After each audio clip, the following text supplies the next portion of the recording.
बटुक स्वामी। ये पृथ्वी लोक में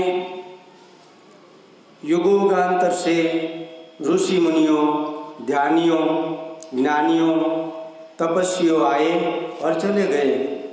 इतने सारे ज्ञान की वर्षा करके सबको समझाया।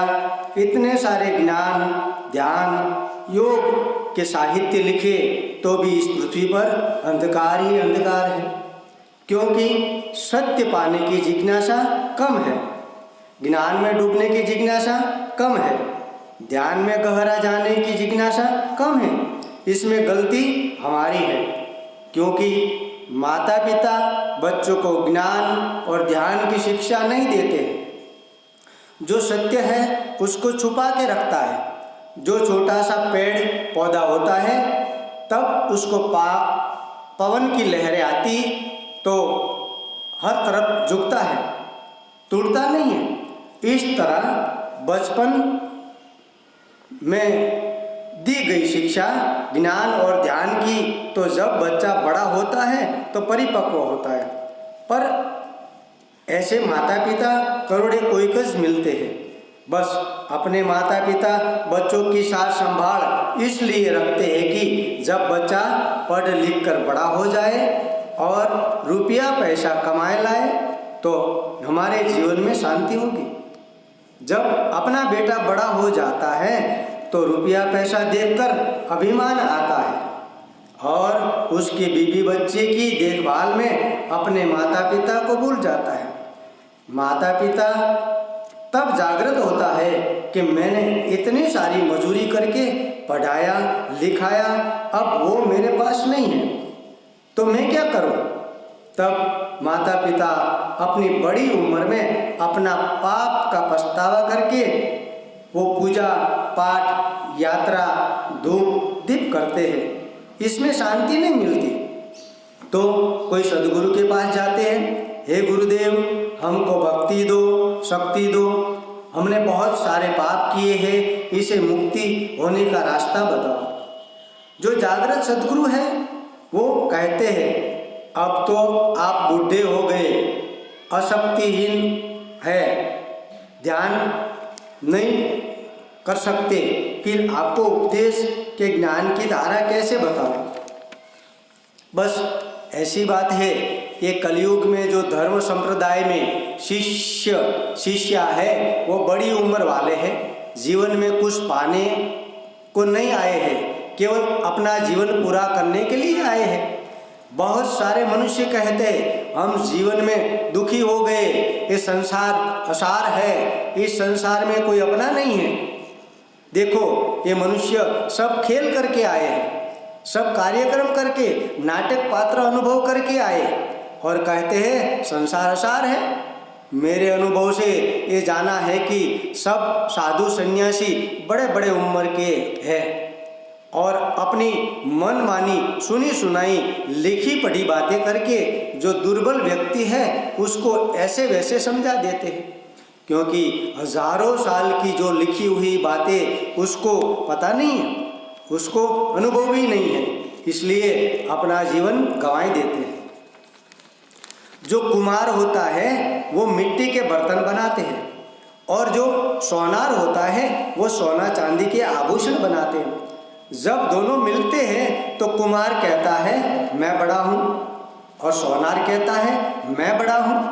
कुम्हार कहता है मैं मिट्टी का बर्तन बनाता हूँ, मेरे को तेरे को नहीं आएगा इसलिए छोटा है। सोनार कहता है मैं सोना चांदी के आभूषण बनाता हूँ, तेरे मिट्टी से मेरे सोना चांदी के आभूषण तो कीमती है, बड़े हैं। पर समझते नहीं हैं कि हम जन्म से व्यापार धंधा सीख के नहीं आए हैं, इसको किसी भी इंसान ने सिखाया है, इसके पास सीखना पड़ता है। बस यही है धर्म संप्रदाय में। कोई कहता है हमारा धर्म बड़ा है, कोई कहता है हमारा धर्म बड़ा है, लेकिन जो धर्म गुरु है वो क्या सब ज्ञान ध्यान सीख के जन्मे थे? उसको भी अनुभवी सदगुरु के पास जाके सीखा है। इसमें भी कोई कच्चे भी होते हैं और कोई पक्के भी होते, सबको पूरी शिक्षा नहीं मिलती, बाद में अपने मनमानी करते हैं। जितना झगड़ा धर्म संप्रदाय में है इतना झगड़ा संसार में नहीं है। पढ़ी लिखी बातें सबको समझाए जाते हैं कि हमारा गुरु अजन्मा है, हमारा गुरु अमर है, हमारा गुरु बावन पहाड़ है, हमारा गुरु ने ऐसा किया, हमारा गुरु ने सिद्धि प्राप्त कर ली, हमारा गुरु चमत्कारिक था। बस साधक शिष्यों ऐसी बातें करके झगड़ा करते हैं। मैं कहता हूँ जो भूतकाल के गुरु ने सब कुछ किया, आपने क्या किया? बस आप बातें करते रहेंगे और लोगों को भरमाते रहेंगे। आपका अनुभव क्या है? आपने किसका कल्याण किया, किसको सत्य बताया? बस अपने अपने गुरुदेव ने जो अनुभव करके भजन, सत्संग, ज्ञान, वैराग, भक्ति प्राप्त हुई उसकी अनुभूति वो महात्मा ने भजन के भावार्थ में समझाई और पुस्तक में अनुभूतियाँ जो पिंड ब्रह्मांड में साक्षात्कार हुआ वो समझाया। तो वो अनुभूति और साक्षात्कार भूतकाल हो गया। उसके आपको क्या लाभ होने वाला है? आप जब ध्यान की भूमिका सर करोगे और ज्ञान प्राप्त करोगे और भक्ति का भंडार भरोगे तब आप आनंद अनुभूति के ज्ञान सागर में अपनी मस्ती में मस्त बनेंगे। और जो आपको पिंड ब्रह्मांड की अनुभूति हुई वो अनुभूति को सबको प्रेम से बांटो, वो सत्संग है। पुस्तक की सुनी सुनाई बातों से झगड़ा मत करो, वो तो भूतकाल है, हो गए महात्मा महापुरुष का अनुभव है, उससे आपको कुछ सार मिलने वाला नहीं है कि वो पढ़ने से कि भजन गाने से मुक्ति होने वाले नहीं है। आपको खुद की कमाई करनी पड़ेगी, आपको खुद का अनुभव होना चाहिए। जब शिष्य अपने गुरु के चरण में लिपट जाता है तो उसको स्पंदन मिलना चाहिए। लाखों करोड़ों सालों के बाद कोई परमहंस संत प्रकट होता है, जैसे हजारों साल के बाद कोयला हीरा बनता है और हजारों साल के बाद सांप के मुंह में जहर रहने से मणि बन जाता है, ऐसे ही महापुरुष प्रकट होता है। आपको जो महापुरुष संत का पद प्राप्त करना है तो हजारों साल तपस्या, ज्ञान, भक्ति में लीन होना पड़ेगा।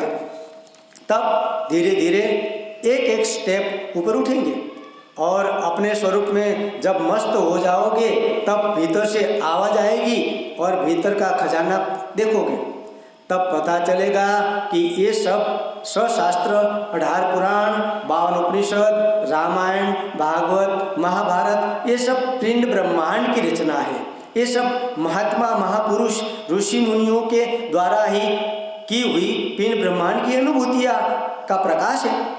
जब आप अपने स्वरूप में मस्त हो जाओगे तब कोई गुरु नहीं, कोई चेला नहीं, कोई आश्रम नहीं, मैं नहीं, वो नहीं, कुछ भी नहीं, सब अपनी मस्ती में मस्त हो जाओगे।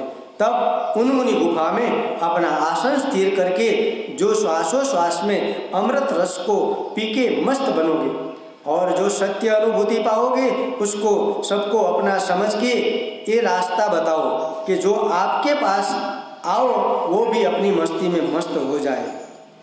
शांतम सर्वतम आनंद परमोगमयम निर्वाणो शांति शांति शांति।